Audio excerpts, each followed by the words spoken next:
Hello everyone, welcome back to my channel Aparna lifestyle. তো অনেক দিন যাবত পর আমি আবার ভিডিও নিয়ে চলে এসেছি। তো এটা একটা আলটিমেটলি ভ্লগ বলতে পারো। তো বেরিয়ে পড়েছি পিসি শাশুড়ি বাড়ির উদ্দেশ্যে, বালি উত্তরপাড়া, তিনজনা মিলে। তো মানে বিয়ের 11 বছর পর এই প্রথমবার আমি ছোটো পিসি শাশুড়ির বাড়ি যাচ্ছি। খুবই এক্সাইটেড, কেমন লাগবে না লাগবে জানি না।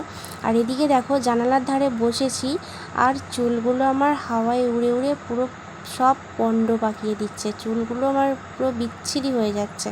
যাই হোক, চলো যাচ্ছি এখন। আর পিসি শাশুড়ি তো নেই, মারা গেছেন পিসি। আর হচ্ছে পিসশ্বশুর মশাইও নেই, তো আছেন হচ্ছে ওনাদের ছেলে বৌমা আর নাতিপুতিরা। তো চলো যাওয়া যাক। আর এদিকে আমার মেয়ের অবস্থা প্রচণ্ড খারাপ, কারণ ও বমি করছে।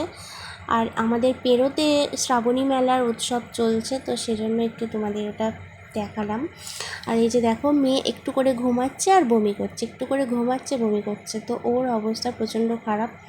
ও এই প্রথমবার এইরকম 4 চাকায় যাচ্ছে, আগে কোনো দিন যায়নি, ওর মানে অভ্যাস নেই ওটা। যাই হোক, আর এই যে আমরা অলমোস্ট চলেই এসেছি, আর কিছুক্ষণের ব্যাপার। তো চলো তোমাদের বাড়িতে গিয়ে দেখাই।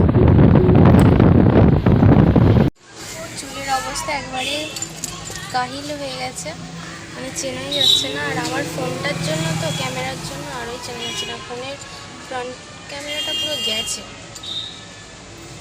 যাই হোক, পৌঁছেই গেছি, এখন গাড়িতে বসে আছি। মিষ্টি কিনতে গেছে।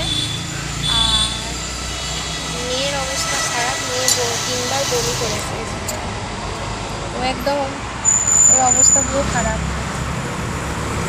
আর আসবি কোনোদিন 4 চাকায়? কোনোদিন আসবি না?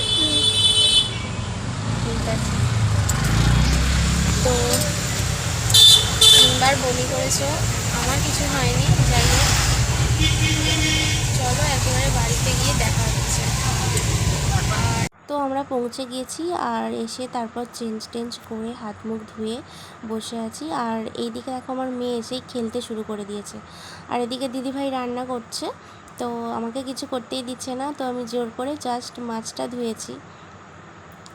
আর দেখো, তারপর আমরা খাওয়া দাওয়ার পর কী রান্নাবান্না হয়েছিল আমার ঠিক মনে নেই, কারণ এটা অনেক দিন আগেকার ভ্লগ, আর আমি আজকে তোমাদের শেয়ার করছি এটা, তো মনে নেই।